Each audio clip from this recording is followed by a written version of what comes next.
Well, let's begin then with Skye Air, which is a drone-based solutions provider. The company just recently launched a traffic management system for drones in India. What exactly is that? How does it work? And what is Skye UTM, which is the first of its kind solution?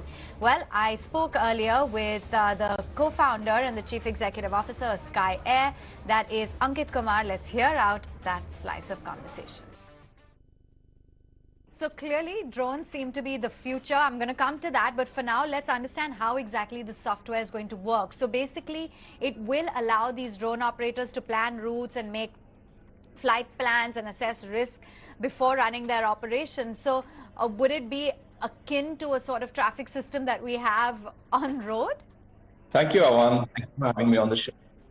Skye UTM is clearly, one of the game changers into the industry. We're talking about Indian airspace, which is very complicated, which has got multiple levels of aircrafts flying in, civil aviation aircrafts, helicopters, defense aircrafts, etc.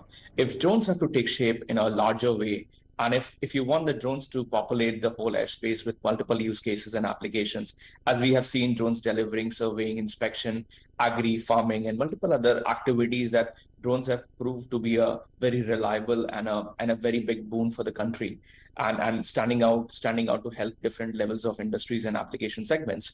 If that has to happen, we need to ensure the airspace is safe. We need to ensure the traffic management in the airspace is very much reliable, very much up to the limit, and is allowing different levels of drones to exist and coexist with the manned aviation. That is what Skye UTM basically does. It stitches the manned aviation and unmanned aviation and brings up different levels of technology together to ensure the skies are safe and the airspace is open for different applications and different drones to do different kind of activities. That's what we are here for, doing and trying to establish the similar levels of things. It's super interesting and super cool, might I add. Now, I understand that globally there are several companies like US-based AirMap, and then you have Netherlands-based Airbus.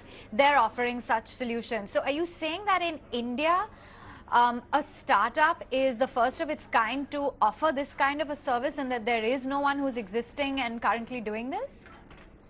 Yes, absolutely. And not just that, but this startup, this UTM, the platform, is world's most advanced UTM platform. It goes in three different ways. Provides you a registration engine where you can go and register your drone for anybody who's flying a fleet of drones, or anybody who's flying a single drone, from aerial filming to different other applications like delivery, and tomorrow in the future even drone taxis. Everybody can register, everybody can get to know where the airspace is there for me to fly. I should not get into a red zone or a geo zone which is not permitted for fly. Go and fly, etc. at a certain altitude. So it makes you very compliant with the regulations. It makes you very much to go and diversify and do a lot with the drones.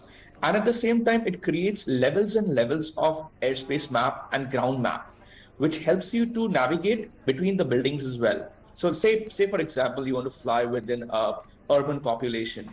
Now in urban population, the challenges that comes is you have a lot of obstacles. You have buildings, you have different levels of slender obstacles like telecom towers, like power transmission towers, etc., etc. This maps and this gives you everything that which is the right path for you to go and select and fly your drone, which is free from any sort of obstacles and which is effective.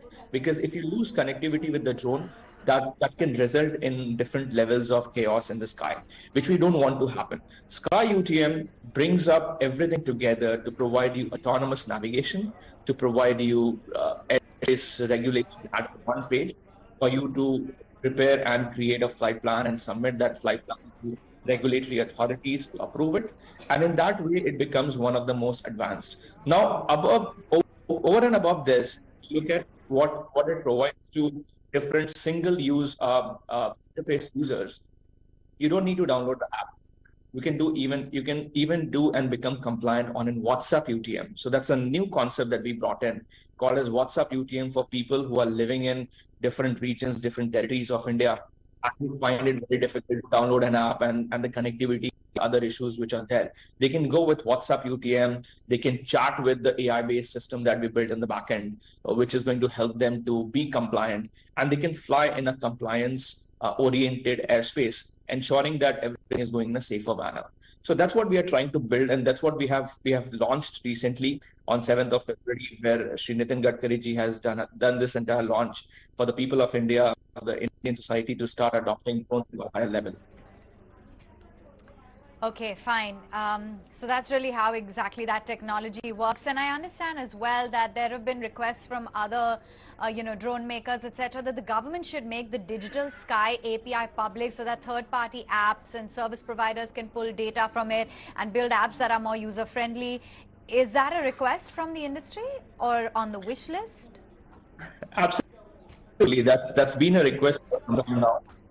Because it's a tedious process to get data pulled up manually, how we do it today. If digital Sky is able to provide the APIs, it would be much automated and much easier, and a real-time data update should happen. We deploy a couple of members to 3 members to just work on looking at where the map is getting updated, and the map in real time is getting updated every day. And every day, some of the other geo zones and green zones and red zones are being added.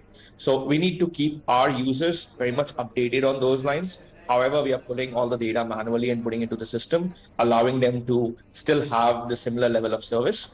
However, it would be a great boon if Digital Sky is going to open up and provide the APIs for auto integration. Okay. Now I just wanted some clarity to understand it better. I understand that as per India's drone rules 2021, restrictions were set as to where private entities can fly zones designated by green, red and yellow zones, etc. So now all of this information can be obtained from Digital Sky, which you're saying that, that you guys facilitate, and what exactly are the rules right now? See, the regulation remains same that you just talked about, right? You have a red zone where you cannot fly, which is a prohibited airspace, which is 5 kilometer vicinity of an airport. You have 5 to 8, which is a yellow one zone, which is again subject to ATC approval and subject to further approvals. Only you can go and fly in those corridors. And then you have yellow 2 and green zones where you can go and fly, but you need approvals, etc., to count in and come for. Green zones are some approvals. However, you need to coordinate with ATCs, etc., if there are any geo zones, and you need to take permissions from geo zone authorities in that particular way. That's the regulation today, which is very fair, simple, and has been deployed for over a year now, and which is allowing the airspace to get populated and drone applications to literally take shape and rise. Now, what is happening today, if you look at a pilot today looks into the Digital Sky airspace map, plus the whole area, where I can fly, where I cannot fly. Go to Google Earth, plot a line, look into the terrain data, look into the altitude at which they need to fly, and as per regulation, we cannot fly over 400 feet AGL. So the pilot needs to ensure that he's flying not over 400 feet AGL. He needs a lot of data on terrain. He needs a lot of data on other activities as well. And then the third thing, he looks into the weather engine. He looks into the what kind of weather is going to be. Is it windy, rain, etc., to start the entire equipment. And there are levels of platform that one person currently uses. Just to give you a gist, there are 6 to 7 platforms a person currently uses to prepare a flight plan and then go and execute that flight plan. But the question is that whether everybody is aware about where the drones are flying in the airspace or not. The answer to that is no. Not everybody is aware about where the drones are flying. The whole idea is to make people more compliant, link all these 7 systems, what they're using today, to one system. And that is what Skye UTM essentially offers. It's one system where you have all the 7 data that you can utilize it, you can take advantage of it, you can put your flight plan, and that flight plan in the back end is also submitted to approval in yellow zone, etc., or to green zone authorities or to geo zone authorities, and they can approve, they can disengage, they can say, they can deny, etc. And based on that, we come back and we give it to different users what they can do and what they cannot do in the airspace. So advisories are given by us. If there is a heavy wind heading that way, we provide advisory on there is a heavy wind, big gust wind which is heading your way. It's not advisable to fly. So all this advisories is provided onto the system, and that helps users to plan things better. That helps users to become more compliant. Right. to fly in So, the right I airspace. just wanted to understand from you really the future of drones, because it really seems that with the kind of advancements that we're seeing in AI, drones are really becoming a lot more intelligent, more efficient, and even capable of tackling a lot of sophisticated tasks. So what exactly is the next breakthrough when it comes to technology for drones, and how do you see it really taking over? What's the future? So I think we have, last couple of years, it has been about the adoption of drones. Today, we are talking about a wider adoption and scalability of drones. A lot of technology has now started being built in India.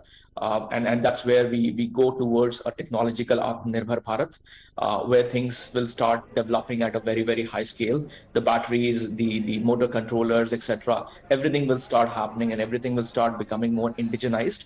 While that happens in the background, the adoption is really increasing in different sectors, especially agricultural and delivery. And these are two sectors where it is required. And it eases a lot of things which are going in that direction. So I believe 2023 is a year where delivery, agri, and towards the end or early 2024, even drone taxis will start happening. And you will be able to see the airspace with multiple drones flying for different application, different purposes.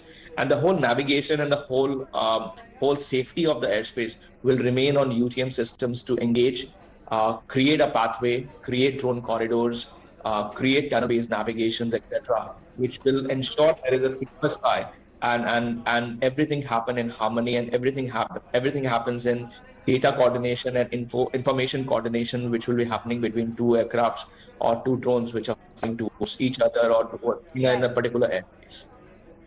Wow, that's pretty interesting. Drones really taking over. Ankit, thanks so much for taking time out and joining in and giving us a view on how this new technology is really going to work.